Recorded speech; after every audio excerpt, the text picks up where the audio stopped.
A Kentucky cooking segment brought to you by Creative Kitchen and Bath, where you will always cook in style. Welcome back to Midday. We are in the beautiful kitchen here at Creative Kitchens and Bath with Chef Allison Davis. All right, she's already bringing the onions out. I see some mushrooms. We're making kind of a finger food kind of appetizer thing today. Yeah, this is perfect, again, for just like summer, for a side, or for an appetizer. This would go really well with just some sliced heirloom tomatoes, a little bit of like a, remoulade sauce. Ooh, you're making it fancy. I know. Well, it's not that fancy. We're talking fritters, okay? So, but this is vegetarian fritter. This is onion, corn, and shiitake. So as you get into the summer, it's the perfect time of year to use, your fresh corn. Yes.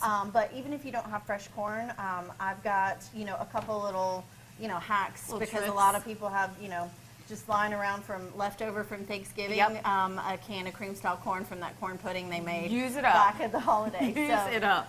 We're going to make a fritter, but first we need to saute off a few of our vegetables. So I'm just sauteing some onion, and then if you would, we're going to add in our shiitakes. Just throw it in there? With just like a tablespoon of olive oil or canola oil.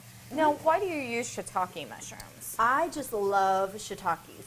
The mushrooms are going to bring a really nice earthy and rich flavor, and meaty as well. Yes. If you're not going to add like meat into this, the mushrooms really are going to bring a lot of flavor to that. So yeah, that's why I wanted to use the shiitakes for sure. And I prefer them over most mushrooms. Oh, okay, good to know. Yeah. All right, so we're sauteing them because a lot of the mushrooms have more water, and you have water in your vegetables, so you don't want water in your fritter when you go to fry it. So you need to cook it off ahead of time so that it releases that liquid out of the vegetables. That makes sense. You wouldn't even think of that if you weren't an expert like you. All right. That's why we have her. All right, so while these are sauteing, we're going to start to build our fritter batter. If you would, do maybe a teaspoon and a half of the baking powder. Baking powder is going to be kind of our leavener. It's going to help our fritter to rise a little bit. And then we are going to add in some flour, about a cup of flour, all purpose, not self-rising because we just added baking powder to it. So I think I'm right there at a cup. Yeah. All right, and then I'm going to season our flour, of course, with a little salt and pepper as well. Always. I love that we can always depend on the salt and pepper. With me, it's a helps must. though. All right, we're going to add some fresh corn. Oh, so we actually saute that as well. Yep, into that. You could go a lot of different directions at this point. If you wanted to add more seasoning into this, you could go with like some Cajun seasoning. Oh, yes. You could add some fresh herbs. Spice it up. There's a lot of things that you could do, but I'm just going to spice it up with just a hint of sriracha. You know me. Our favorite. Yeah, but I get it all over you. That's okay. I mean, who doesn't want to smell like sriracha all day, right? Yeah. You know I put it on everything. All right, so that's our basic, ingredients that are going to go into our filling. And then for our batter, again, we've got that salt, the pepper, the baking powder, and the flour. I'm going to add just a little bit of cream style corn. That's going to be our liquid, all right, to our fritter.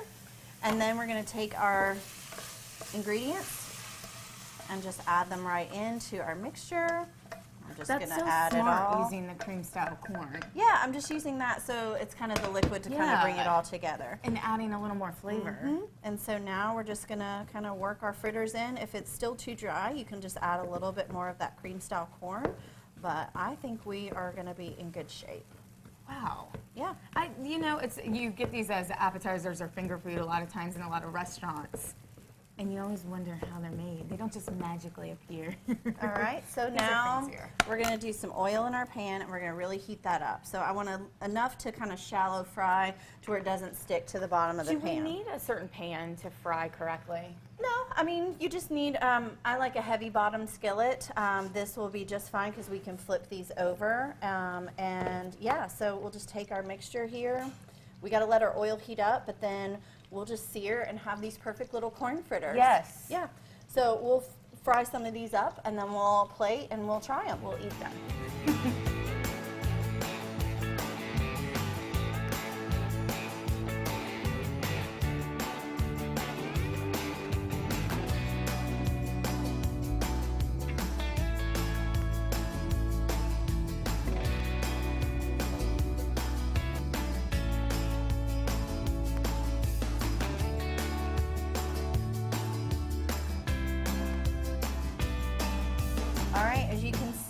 just kind of crisp these up.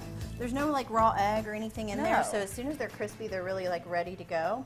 And like I said, I think these would pair so well with like a little fresh tomato. Yes. And kind of layer See, you did make them fancy. a little bit. Well, you have shiitake mushrooms in there. Yep, and then of course you said you like it hot, Of right? course.